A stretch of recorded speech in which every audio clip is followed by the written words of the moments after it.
If you remain standing, please. I pledge allegiance to the flag of the United States of America and to the republic for which it stands, one nation under God, indivisible, with liberty and justice for all. Father Rossman, thank you for your commitment to this board. I understand this may be the last time that we see him this year. Is that correct? Oh, He's no. gonna be back? You're scheduled again. Okay. Well, I haven't looked far ahead, so yeah. I don't know, I just have wanted to make dozen. sure. I have a Alright. dozen We or more. appreciate your commitment to coming over. Thank you. He was one of our first responders. Absolutely. Really happy. Good morning and welcome for attendance of the board this morning. I'd like to call this meeting to official order here at 10 o'clock. The Board of Clermont County Commissioners, August 8th, 2018. And I understand we have a presentation this morning from Steve Ash at Haran. Steve, the floor is yours.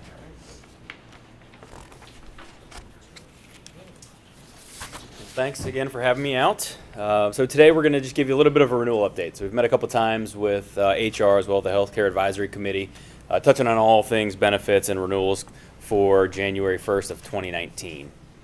Just a quick agenda. We'll give you a quick update on the financials year to date, and then we'll show you the different projections for costs for 2019, and then just some other quick updates on the other lines of coverage that Clermont County offers to your employees.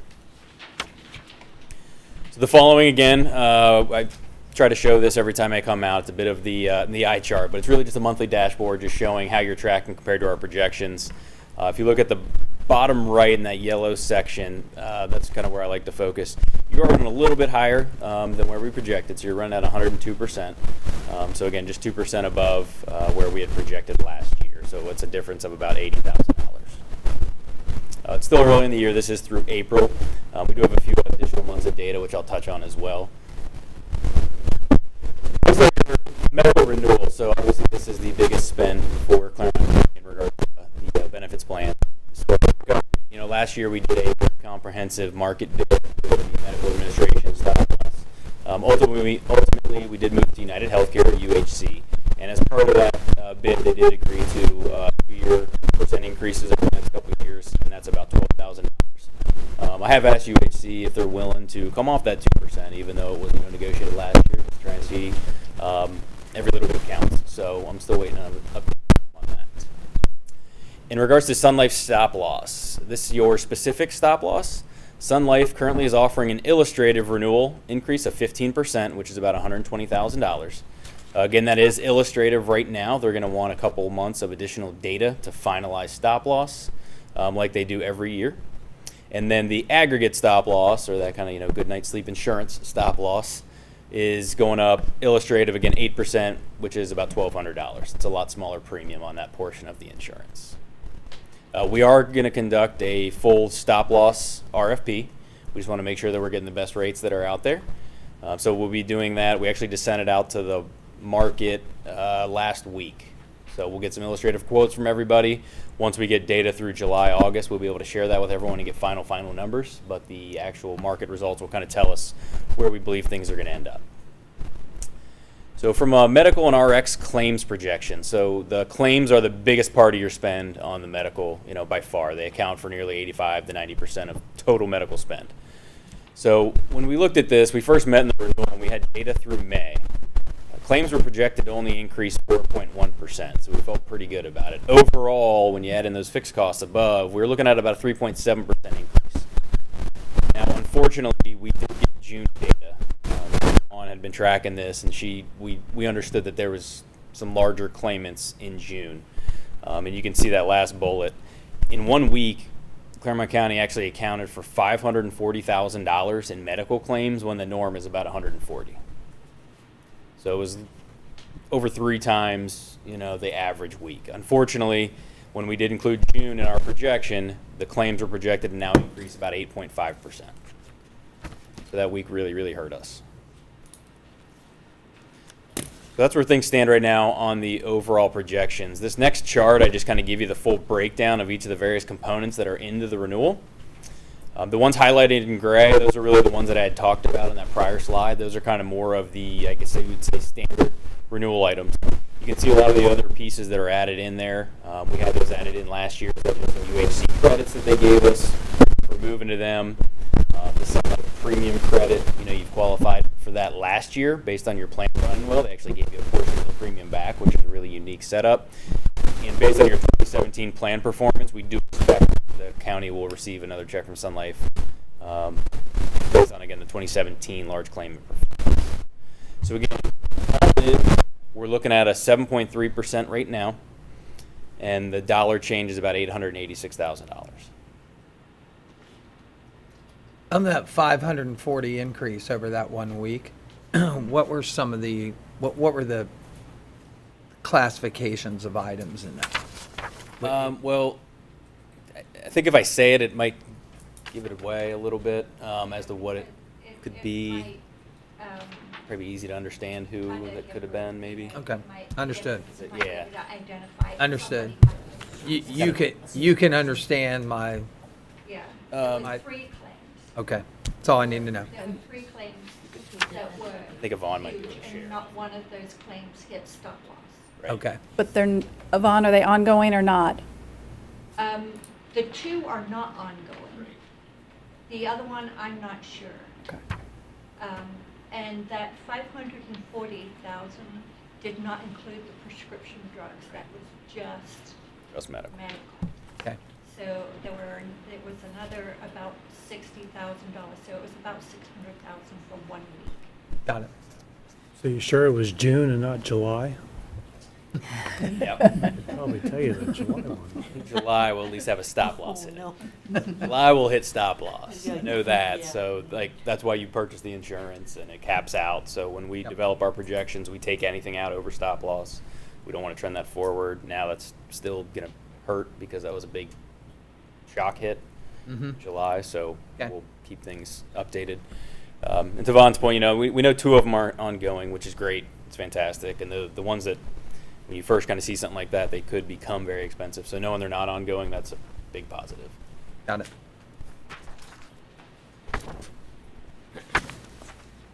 So there's a few strategies that we're looking at. HRAN, Healthcare Advisory Committee, UHC, and HR, evaluating ways to, positively impact some costs. We want to get that 7.3% down.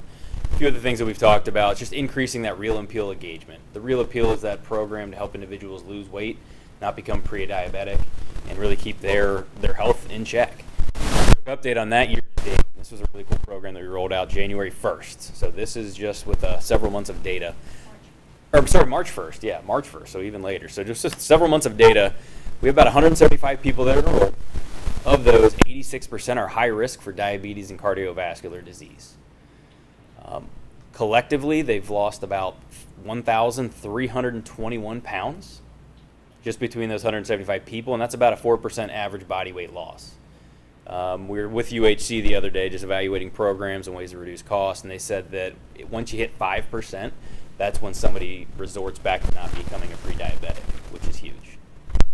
And then from a satisfaction survey, 4.8 out of 5 is what the employees are ranking it. So we want to see some increased engagement in that and just make sure people understand that program's available. We want to see an increase in virtual visit utilization at that teledoc program. So claims and utilization data, we saw that the emergency room utilization was higher than the norms, and this is a way to help positively impact that. When you go to the ER, it's a lot more costly, especially compared to this virtual visit. And just in several months, we've actually had 39 people utilize the program, which is actually pretty high. So we want to make sure that there's continued awareness around that to reduce emergency room utilization when it's not necessary.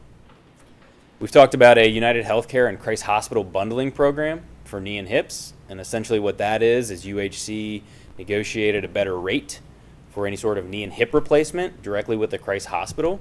And what we would do is possibly put some steerage in the plans to help people go to the Christ Hospital to receive a knee or hip replacement. Ultimately, the members would be out of pocket less. The county would get a better deal. And it's also a bit of a concierge program. So when somebody needs one of these services, Christ Hospital kind of holds their hand from start to finish. And it all comes in one bill for the county. Instead of the one-off with therapy, and anesthesia, and surgeon, and facility, it's just kind of one master bill at a lower price. So we're evaluating that as well.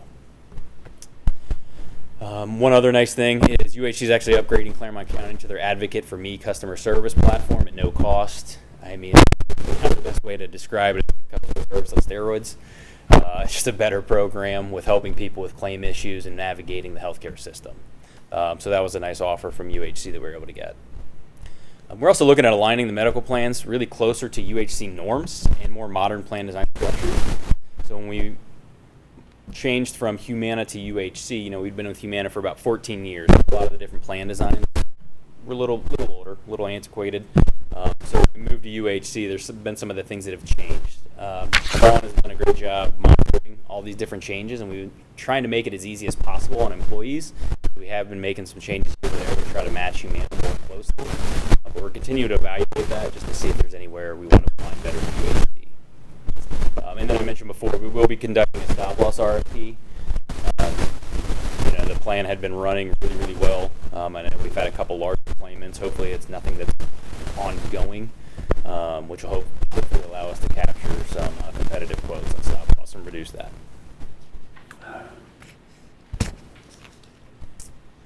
Any questions on the medical before I transition to dental? So on the dental, you're with Dental Care Plus. Admin is under rate guarantee until January 1st of 2021. You are self-funded, so it's just an admin there. You can see it is increasing a decent amount, about 6.6%. So it's about $33,000. Dental trend is around 3%, maybe 4%, so it is a little bit high, so we dug into it a little bit. A couple things we saw is there is an enrollment shift to the higher costing plan than the lower cost. Again, trend is about 3%, which is in there. And then if we recall last year, 2018's projection was actually a decrease in utilization. So really what's kind of happening is it's almost compounded. When you have that decrease, then you have a little bit more normal utilization. It just looks like it's a bigger gap to fill. So that also actually plays a little bit of a part in it as well. We will update this projection again with some additional data, so hopefully it improves. The vision renewal, a quick update here. Currently, you have a voluntary vision program offered through IMED. Due to the affiliation with the Health Action Council, we have access to a vision plan through also IMED. The nice thing about this plan is we evaluated it does have a little bit lower rates. It has a better plan design. Rates will be guaranteed until January 1st, 2023, and there will actually be no disruption since you're actually just really migrating from one IMED plan to another IMED plan. So that's a positive as well. So we will make the recommendation to move IMED to the plan through the Health Action Council. A couple other lines that are up for renewal this year that we've done a request for proposal on is your voluntary life, basic life, and long-term disability plans. Again, those also renew 1/1/19. As I mentioned, we did the RFP, sending it to 8 different carriers. We have Symetra, who is your incumbent. They did provide a rate hold on all lines, so we know costs will not increase here. Lincoln Financial and Voya have provided some competitive quotes, and I'm currently working with them to see what else they could offer in regards to rates. But Lincoln is $4,600 below current, and they've guaranteed it for 3 years. Voya is $5,200 below current, and they've also guaranteed it for 3 years as well. So regardless on these lines, there's going to be no increase, and if anything, we'll save money if we do change carriers. We do have a finalist meeting with Lincoln and Voya as well, just to kind of hear their value adds and their how they'd be a good fit for Clermont County. Just want to list out the other benefit renewals, some of the smaller ones. You know, Charles Snyder with the FSA, you have Tri-Health with the EAP, P&A Group, who does your COBRA, and then you have the worksite lines through Allstate. One other thing we wanted to note, and we've talked about this past few years, you know, Park National and the Health Savings Account, that's who Clermont County partners with. They don't charge for that account, which is one of the main reasons we went with them. One of the things, however, is some people may want to invest their HSA funds into the mutual funds that some people offer. However, Park does not offer that. So Avon, working with Avon and the auditor's office, effective 1/1/19, we would like to allow employees to partner with other HSA banks if they wish. So we weren't going to just say we're only going to partner with Park National. If you have another bank that you want to work with that does provide maybe an option to invest, you know, the auditors will allow that and be able to set up the payroll deductions to be sent to that bank. So Steve, you think there are some banks that would allow HSA savings accounts with the ability to do brokerage services as well? Yeah, they're For free? Yeah, for free. There's some that are out there, such as like a credit union, where you'll get more interest. We know that. We've looked at that.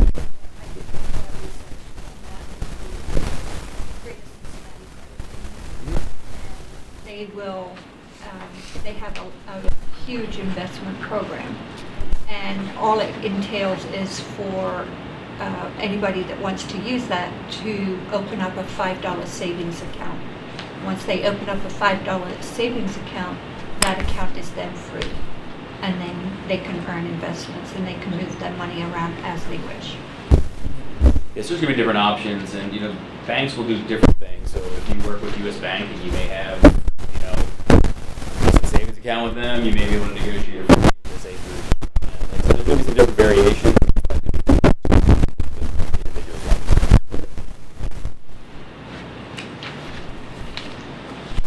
So really the next steps that we're going to try to do in the next few weeks is just finalizing any sort of medical strategies and understanding any sort of impact of the costs. We're going to finalize that stop-loss RFP and make some final decisions on the carriers moving forward. We do have those finalist meetings with the ancillary carriers, and we'll make some final decisions there as to how we want to move forward. Completing that IMED implementation, almost transition through. We have final recommendations to the board on August 22nd or August 29th. We have both spots held right now.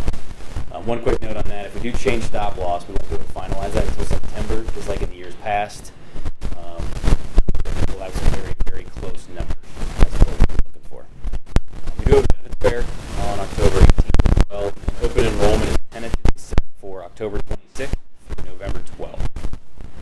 So plenty of time to get everything to the carriers.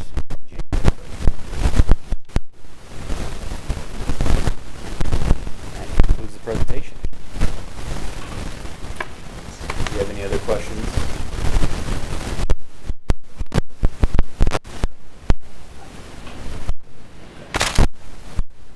Steve, thanks so much. Yeah, thank you. Appreciate it. Yeah, thanks, Steve. Yvonne, how often or when does the Global Healthcare Advisory Committee meet? Is that a quarterly, or when do they do that? The Health Advisory Committee here, Yes. we have it scheduled, I made a timeline, and we meet based on where we are in the renewal process, but it's about every 6 weeks. This time of year more frequently than, Yes, yes, yeah. So we have another meeting on the 17th of August. And if you're interested in attending, you're more than welcome. that's down on your floor, or where is that? It'll be across the hall. Good. I think this year we've met 4 to 5 times already, because we like to keep them updated on the plan performance, reporting, pre-renewal stuff, all that. So, I had questions. yes. Forgot it here, Steve, but the visual, or not visual, but the virtual physician, I underlined it here, wherever it was. Obviously, that's the future. I think so much of what we do can be taken care of with your iPhone and online.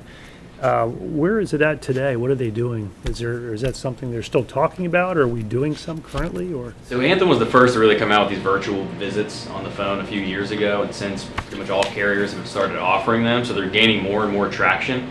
And as you can imagine, it's less costly because it's a doctor either in their office or maybe even at home. But they're all licensed doctors in that state. They can write prescriptions now too. So it's really nice. So if you have some sort of something more minor, something that you like, an ear infection, things that you may get routinely and you kind of know what they are. You just literally Skype a doctor. They'll be on there within minutes. See you, for 10 minutes and you're done. So it's super convenient for people as well. I mean, one of the great things to think about is if you're, maybe a single mom at home, you got 3 kids running around. It's hard to pack them all in the car, and get to the doctor, and you can just do it over the phone. So it's becoming more and more standard. so the doctors would then be a United Healthcare doctor, 1-800 number. It's not your general physician. It's not your general physician. I mean, I guess it could be if your general physician does that. But yeah, when you go on like the waiting room, I think you can actually select the doctor that you want to see. But they're all licensed doctors, in the state in which you're at. So yeah, it's pretty cool. And the co-pays for those are less, and the office visit charge for a high deductible person for a high deductible person, it's less than $50 to see a virtual doctor. And they also offer mental health visits online too. So yeah, the wave of the future, right? Wow. Right here. And Devon's point around the high deductible, if you go to your primary care physician for a sick visit, it's probably going to cost, $100 to $120, around that range. So if you use the virtual visit, it's $50. So I mean, you just save $70 right there. Amazing, isn't it? What do you brother think about that? I wanted to know if you have an ear infection, how they check your ear, or if you have. Yeah, right. Hello. Can you see? Is that virtually? You'll probably too? have a little high-resolution camera on your computer you stick in your ear. Yeah. You know, and that's- Blood pressure and heart rate and all that is normal. You can Symptoms. get that off your iPhone. yeah, If you have a history of it, I think that's kind of, if so. that's neat. That's neat. Just Thanks, wanted to know Steve. about Yeah, it thank you. virtually. Appreciate that. We'll move on to the consent agenda. Consent agenda has been prepared for the board's consideration. If there are any items to be removed, we can have further discussion and consideration. If we do not have any that need to be removed, then I would ask for a motion to approve the consent agenda. Are there any items that need to be removed? No, but I'll make a motion to approve the consent agenda as shown. Second? Mr. Ubel, Yes. Mr. Painter, Yes. We will move on to the non-consent agenda. Non-consent agenda starts on page 4. Item number 9. Hi, good morning. I'm Jeff Getz with the Water Resources Department. Morning. We recommend to accept, approve, and ratify the I'm sorry. I'm sorry. Hold on just a second. Item number 9 is for the payment of bills. Oh. Let me do that first. Recommendation that the Board of Clermont County adopt resolution number 129-18, resolving to approve payment to vendors in the amount of $1,470,818.23, as set forth in a BCC approval invoice for the checks dated August 8th. BCC directed prepaid invoices, vendor invoice list report, items paid by fund and check date range report, and a procurement card transition presented by the county auditor on 8/6. Further authorizing the county auditor to issue warrants for the same pursuant to section 319.16 of the Ohio Revised Code. Do I have a motion for item number 9 as read? So moved. Second? Mr. Ubel, Yes. Mr. Painter, Yes. Item number 10. a little anxious. So again, I'm Jeff Getz with the Water Resources Department, and we recommend to adopt Resolution 130-18, resolving to accept, approve, and ratify the detailed plans, specifications, estimates of cost and financing, and tentative assessments for proposed improvements to the county waterworks system within the Clermont County Water Resources Department as set forth in Exhibit A, attached thereto and made a part thereof, designated as project number 6401-60149, and described as the construction of the Taylor Avenue Water Petition Project located within Stone Lake Township, and to determine that special assessments are to be levied and collected to pay a portion of the cost of the project in form of a basic benefit assessment and an improvement assessment as outlined in Exhibit B, attached thereto, and made a part thereof, or general obligation bonds or notes issued in anticipation thereof, and with a portion of the cost paid as a contribution by the Clermont County Water Resources Department Waterworks System Capital Improvement Fund, pursuant to and in compliance with Chapter 6103 of the ORC. You've heard the reading of item number 10. Do I have a motion? I'll make a motion for item 10. And I will second that motion. Any questions or discussions? None? Vote, please. Mr. Ubel, Yes. Mr. Painter, Yes. Item number 11. It is also our recommendation to adopt Resolution 131-18, declaring the necessity to construct improvements to the Clermont County Waterworks System for project number 6401-60149, consisting of constructing, maintaining, and operating the Taylor Avenue Water Petition Project situated within Stone Lake Township, as set forth in Exhibits A and B, attached thereto and made part thereof, and is more particularly described in the detailed plans, specifications, estimates of cost and financing, and tentative assessments, which are on file in the office of the Clermont County Water Resources Department, where they may be examined by all persons interested therein, to authorize the clerk of the board to place a legal notice in a newspaper of general circulation for 2 consecutive weeks commencing on August 16th to publish the date, time, and place designated by the Board of County Commissioners, where endorsements of and/or objections to the construction and financing of the aforesaid proposed improvements will be heard pursuant of Chapter 6103 of the ORC. The public hearing is to be held at 11 a.m. on Wednesday, September 26, at the office of the Board of County Commissioners. Do I have a motion to approve item number 11 as read? So, Second, question or discussions? Seeing none? Mr. Ubel? yes. Yes. Thank you. Item number 12. Item 12 is a recommendation of the county engineer to execute record plat number 629-3067 and 629-3068. These are for replats of lots number 14 and 51 in the Mamie Klepper subdivision in Union Township. Do I have a motion to approve item number 12 as read? So moved. Second, roll call. Mr. Ubel? Yes. Mr. Painter? Yes. Item number 13. Item 13 is also a recommendation of the county engineer to execute record plat 629-3069. This is for the replat of lot number 2 in the Mike Martin subdivision in Union Township. Do I have a motion to approve item number 13 as read? So moved. Second, Mr. Ubel? Sorry. you're on. Mr. Ubel? Yes. Mr. Painter? Yes. Item 14. Good morning. Morning. I'm Chris Melm with the Clermont County Auditor's Office, and the motion you have before you is a recommendation of Linda L. Fraley, County Auditor, with the concurrence of Thomas Eigel, County Administrator, to authorize David L. Painter, Vice President of the Board of County Commissioners, to execute an agreement by and between the County of Clermont, Ohio, and Pictometry International, located in Rochester, New York, for the acquisition and license oblique on orthogonal imagery and electronic field study software relative to the triennial update and sexennial reappraisal of real estate for taxation purposes. This is for a total cost of $599,514.32, which is in concert with the United States General Services Administration Federal Supply Schedule. This would be for an effective for a period of July 1st, 2018 through June 30th, 2021, pursuant to and in compliance with the terms and conditions set forth therein. Do I have a motion to approve item number 14 as read?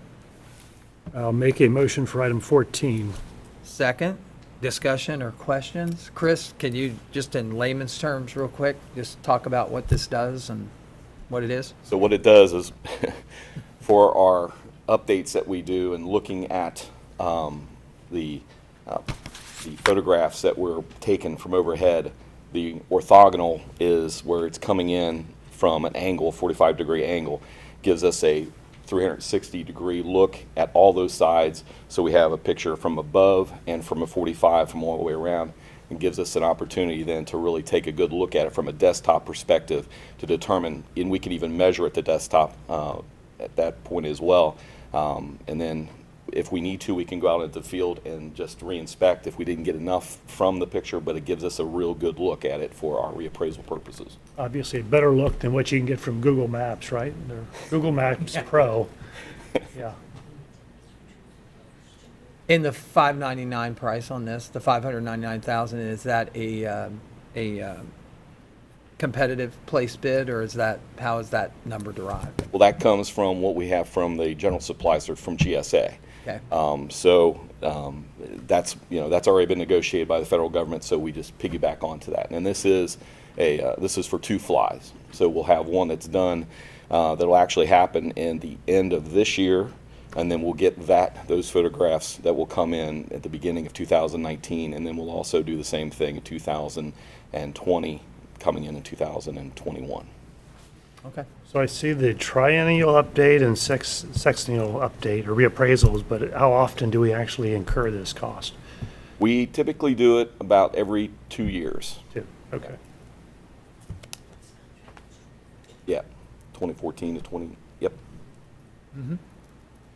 Any other questions or discussions? No, Roll call. Mr. Ubel? yes. Mr. Painter? Yes. Item number 15. Thanks, Thank you. Chris. Item number 15 is a recommendation to execute an Official Payments Corporation Application Services Master Agreement and Schedule 1 to the Master Agreement. This will be between the county and Official Payments Corporation out of Elkhorn, Nebraska, for the provision of professional services as it relates to the electronic check, credit card, debit card, interactive voice response, and point-of-sale services for the processing of county payments in accordance with the aforestated Master Agreement and Schedule, at no direct cost to the county except for return transaction fees as outlined in the attachment to the schedule. This is effective for 3 years and will automatically renew for successive one-year renewal terms unless either party gives written notice 90 days prior to the end. This is a new contract. Our current contract with Official Payments expired in February, so we're just reestablishing them. They have been serving the purpose of credit card payments for different departments within the county until we get out for bids to see if there's other providers that will integrate better with the county systems. Official Payments has been one that has been able to be used. So we're just going to continue this until we get other providers available. This has been used for people to pay their water bill? Water bill, but we have another provider that's out there for water bills, which is our First Billing Services, who's doing our website. But people use it for their tax bills, they use it for their dog tags, they'll use it for their permits or their building, or their health district documents, real estate taxes, right? Is that a flat fee or a percentage? It's a percentage on real estate taxes, it's a flat fee on some of the smaller payments. So it really, they evaluate, each one of these companies will evaluate their fees based on the level of transactions that they expect to occur. So, you know, the flat fees is typically on the smaller things, like the dog tags will have a flat fee, and the birth certificates will have flat fees. But taxes, because of the dollar value assigned to it, because they actually pay the credit card processing fee. So the merchant fees are paid by Official Payments. So they use that percentage to recoup their fees associated with it. Do I have a motion to approve item 15 as read? So moved. Second, one more discussion on that. In concert with this, you talked about there is a review being done to try to bring electronic payment to all of our Clermont County departments in a point of sale context. In different methods, we're going to do is go out for a bid for the county services, okay? And we have the authority under Ohio Revised Code to authorize multiple people to do transaction processing. And there's different departments that have different needs. Right. So based on the subsystems, let's call it, that they utilize to track their payments. So a couple I of, understand that that's narrowing. yes, yeah. Well, the more I talk to people, the more I'm getting feedback that there's limited people that do each one of these. Right. So we will be looking at that and potentially doing multiple contracts. What I had ran into at NACO at the national conference was that a lot of these payment companies are understanding that business is out there and that they have to be able to adapt to it. So I think that's really starting to pick up based on, people expressing the need to be able to do that. Yeah, if the processing companies then make themselves more capable of interacting with different pieces of software, that's absolutely something that should, be available to us. Great. Roll call. Mr. Ubel? Yes. Mr. Painter? Yes. Item number 16. Okay, we have Robin with us from Clermont Animal Cares. What item 16 is a recommendation. She's here to introduce a new dog warden. Item 16 is a recommendation to acknowledge the termination of Curtis Bonhoff as the chief dog warden. This was effective July 31st. And upon recommendation of Clermont Animal Cares to appoint Joshua Davis. So if you want to go ahead and introduce. I brought a contact sheet. I think someone requested this. I see that almost everyone in here has glasses on, so you're going to appreciate my morning. I wanted to stop and print this, and I brought a dog home that had surgery yesterday, and I didn't realize the chaos he was going to cause in my house this morning, so I'm going to read this from my phone. And this is our recommendation for Josh. The Board of Directors of Clermont Animal Care Humane Society is pleased to announce Mr. Josh Davis for the position of Chief Dog Warden for Clermont County. Mr. Davis is an experienced dog warden and humane agent with the qualifications, experience, and commitment to lead the important function of animal care and control for the county.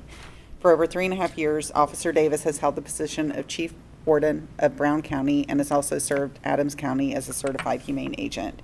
He's completed basic humane agent training through the Ohio Peace Officer Training Commission, as well as modules A and B of the National Animal Control and Humane Officer Academy, affirmed by the National Animal Care and Control Association. And prior to his career in animal control, Mr. Davis served for 5 years as military police officer for the U.S. Army. In addition to his impressive qualifications, Josh is a dedicated animal advocate, volunteering his time and opening his home as a foster family for one of the most active rescue groups in Cincinnati for more than 8 years. More importantly, Officer Davis shares our organization's vision of the community resource-based model that was essential to helping continue moving forward toward the goals set forth by the organization in service to the community when bidding for the contract to run the county shelter last November. The experience, knowledge, discipline, commitment, and credibility that he brings to the role will be a great asset for Clermont Animal Care Humane Society and for the animals of Clermont County. And we know that bringing Officer Davis onto our leadership team will be a significant step forward for our organization and our ability to serve the county. And I hope that you will look favorably upon our recommendation to appoint Josh Davis as the Chief Dog Warden for Clermont County. Thank you, Robin. Did I read that fast enough? You did. Okay.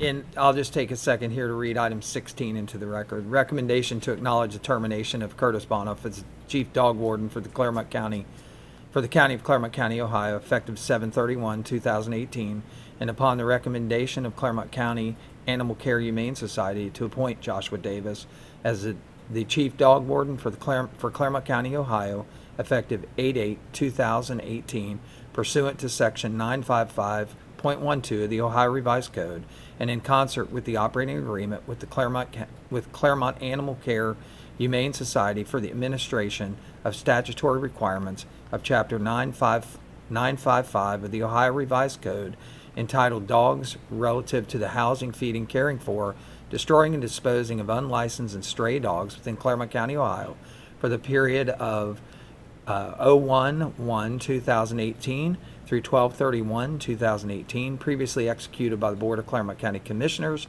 on 11/29/2017, in and as it relates thereto.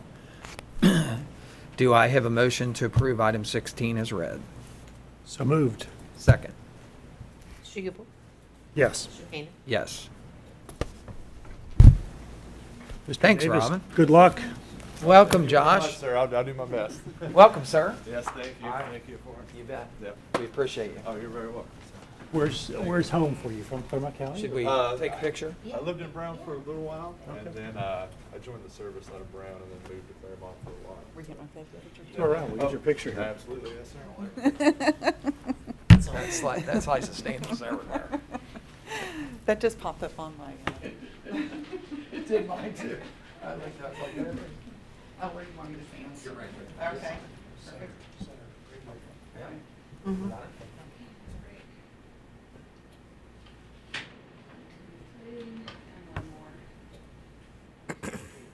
Thank you. Thank you. Thank you so much.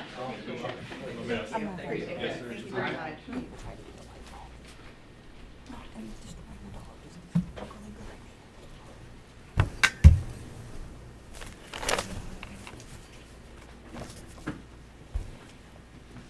Item number 17. On Thursday, August 2nd, Frank G. Wood II with Wood and Daniel filed a petition for annexation of 3.1637 acres from Franklin Township to the village of Felicity. He is the designated agent for the petitioners Cheryl Sue Smith and Roy Damon Smith. The owners of real property identified as parcel number 082115A015. pursuant to and in compliance with Section 70902 of the Ohio Revised Code, and pursuant to Resolution Number 2103 adopted by the Board of County Commissioners on February 25th, 2003. Notification of the date, time, and place of the public hearing was sent to the agent for the petitioners on Friday, August 3rd, via regular U.S. mail, designating Wednesday, October 31st, 2018, at 11 a.m. local time, in our offices of the Board of County Commissioners, 101 East Main Street, 3rd floor, as the date, time, and place for the aforestated hearing. So we need a motion to acknowledge the filing. Do I have a motion to acknowledge the filing of the annexation of acreage from Franklin Township to the village of Felicity? I'll make a motion for item 17. Second? Mr. Ubel? Yes. Painter? Yes. And I understand we have one add-on? One add-on, we have a training and travel request that came up at the last minute. This is for the County Sheriff Melissa Smees for Ohio Peace Officer Training Academy course at an expense not to exceed $1,455.50. Do I have a motion to approve the add-on? Will this be add-on number 18? It'll be item 18. Yes. Item number 18 is read. I'll make a motion, or I should say, so moved. Second? Mr. Ubel? Yes. Mr. Painter? Yes. Any other add-ons? No other add-ons, executive session? Yes, it is. So we're now at the point of the agenda, item number C, executive session pursuant to section 121.22G3 of the Ohio Revised Code to confer with the prosecuting attorney regarding pending or imminent litigation. Do I have a motion to enter into executive session? So moved. Second? Mr. Ubel? Yes. Mr. Painter? Yes.